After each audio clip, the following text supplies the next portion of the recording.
Hat Jesus im Totenreich gepredigt? In diesem Video wollen wir dieser Frage nachgehen und uns einen Bibeltext anschauen, den manche so verstehen, dass Jesus in die Hölle ging, um dort zu den verlorenen Seelen zu predigen. Wie kommt man also zu dieser Ansicht? Wir lesen in 1. Petrus 3, in den Versen 18 bis 20. Denn auch Christus hat einmal für Sünden gelitten, der Gerechte für die Ungerechten, damit er uns zu Gott führte. Und er wurde getötet nach dem Fleisch, aber lebendig gemacht durch den Geist, in welchem er auch hinging und den Geistern im Gefängnis verkündigte, die vor Zeiten sich weigerten zu glauben, als Gottes Langmut einstmals zuwartete in den Tagen Noahs, während die Arche zugerichtet wurde, in der wenige, nämlich 8 Seelen, hindurchgerettet wurden durch das Wasser. Und lasst uns noch Vers 21 dazu nehmen, welches jetzt auch uns in einem bildlichen Sinn rettet in der Taufe. Also hier in Vers 18 heißt es, dass Jesus für unsere Sünden gestorben ist, aber durch den Geist wieder lebendig gemacht wurde. Und dann in Vers 19, dass er den Geistern im Gefängnis gepredigt hat. Wie ist nun dieser Text zu verstehen? Wenn wir heute von Geistern sprechen oder Seelen, wie viele diesen Text verstehen, so sind das Begriffe, die man auch heute noch gebraucht, um über jemanden zu sprechen. Man meint aber damit einen Menschen oder eine Gruppe von Menschen. Wie zum Beispiel jemanden, der jetzt herumalbern würde und dich nervt. Du einen Plagegeist nennen würdest. Oder wie zum Beispiel Johannes im 1. Johannesbrief, Kapitel 4, Vers 1, die Gläubigen davor warnt, nicht jedem Geist zu glauben. Wir wissen, dass er damit keine körperlosen Geistwesen oder unsterbliche Seelen meint, sondern eben Menschen, in diesem Fall falsche Propheten. Johannes ruft die Gläubigen dazu auf, diese Geister, diese falschen Propheten anhand der Bibel zu prüfen, weil eben viele falsche Propheten in die Welt ausgegangen sind. Doch wer waren nun diese gefangenen Geister, zu denen Jesus laut 1. Petrus 3 predigte? Waren das Tote oder Lebende? In Lukas 4, Vers 18 und 21 erfahren wir, dass Jesus kam, um die Gefangenen zu befreien, und zwar nicht aus einem Gefängnis aus Eisen und Stahl, sondern aus den Fängen Satans, in dem Menschen lebendig gefangen leben. 2. Timotheus 2, Vers 26. Jesus predigte immer zu lebenden Menschen, zu Menschen, die von Sünde und Satan gefangen gehalten wurden. 1. Petrus 3, 18 bis 21 vergleicht die Ungehorsamen zur Zeit Noahs mit den Ungehorsamen zur Zeit Jesu, denn sowohl Jesus als auch Noah predigten zu Menschen, die in der Sünde gefangen gehalten wurden. Noah predigte 120 Jahre. Jeder einzelne Tag, den es brauchte, um die Arche zu bauen, war eine Verkündigung auf das hin, was kommen würde und eine Chance zur Umkehr, doch sie wollten nicht. Und so schreibt Petrus dann auch in seinem 2. Brief in Kapitel 2, Vers 5 und 9, und wenn er die alte Welt nicht verschonte, sondern nur Noah, den Verkündiger der Gerechtigkeit, als Achten bewahrte, als er die Sintflut über die Welt der Gottlosen brachte, so weiß der Herr die Gottesfürchtigen aus der Versuchung zu erretten, die Ungerechten aber zur Bestrafung aufzubewahren für den Tag des Gerichts. Sagt mir, wenn ihr das liest, denn Petrus ist ja der Verfasser beider Briefe, oder nicht? Wollte Petrus, als er in seinem ersten Brief über die gefangenen Geister schrieb, wirklich sagen, dass Jesus zu diesen bereits verstorbenen Gottlosen aus der vorsintflutlichen Zeit hinging, um zu ihnen zu predigen?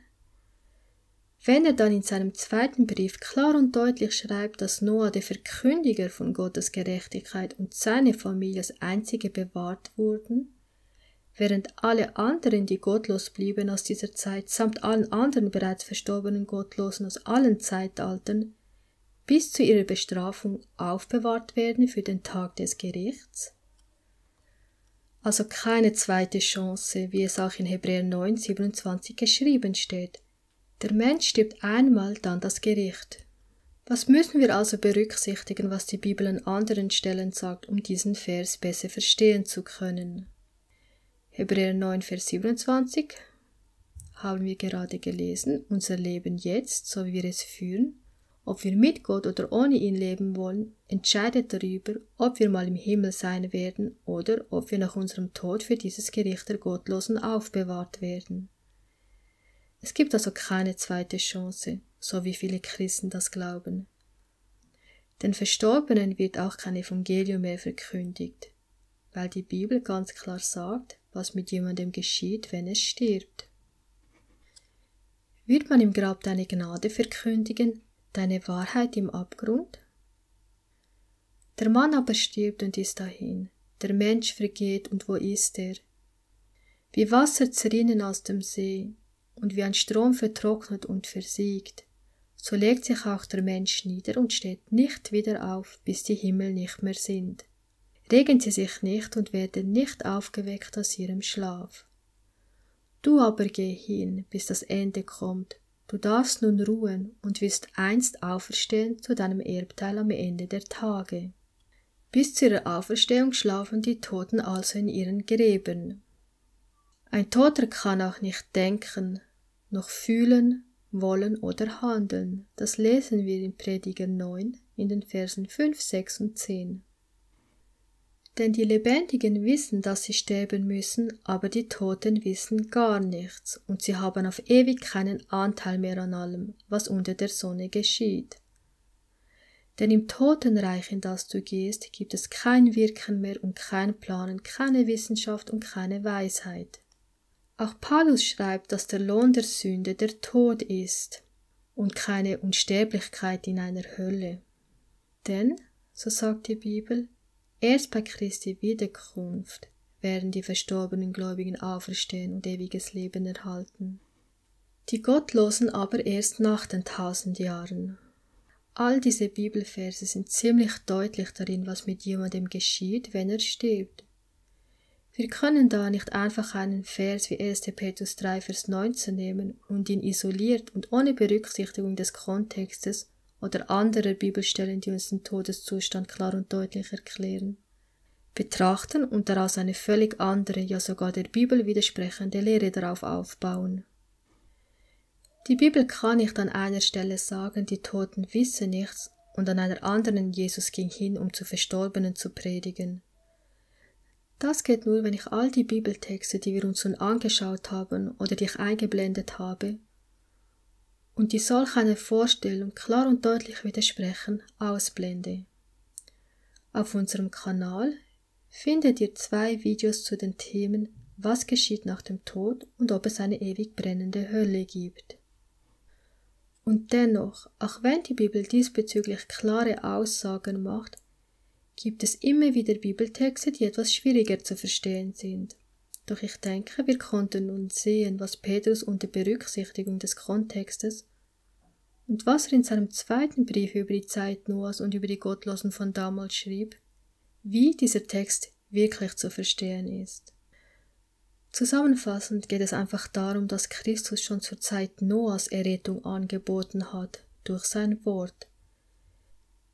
Schließlich nennt Petrus Noah den Verkündiger der Gerechtigkeit und dass er und seine Familie in der Arche durch das Wasser hindurch gerettet wurden und nimmt dies als Vergleich zur Taufe heute, wenn jemand die Rettung durch Christus angenommen hat und man sich als äußeres Zeichen taufen lässt. Mit anderen Worten, die Evangeliumsverkündigung ist keine nur neutestamentliche Sache, denn auch die toten Geister, die gefangen waren in ihrem Unglauben, haben es gehört, und zwar, als sie noch lebten. Es geht um die Botschaft, die Taufe und um einen Geist, der Gott erkennt und annimmt, im Gegensatz zu denjenigen Geistern, die die rettende Botschaft eben nicht annehmen wollten und wie im Beispiel der vorsintflutlichen Welt somit nun aufbewahrt werden in ihren Gräbern und in ihrem Todesschlaf ohne jegliches Bewusstsein sind bis zur Auferstehung zum Gericht. Darum geht es, aber man kann es auch nur dann richtig verstehen, wenn man den biblischen Standpunkt über den Zustand der Toten kennt und was eine Seele ausmacht. Ich empfehle euch dazu für ein besseres Verständnis, euch dieses Video anzusehen. Und hoffe, dass 1. Petrus 3, Vers 19 nun etwas besser zu verstehen ist.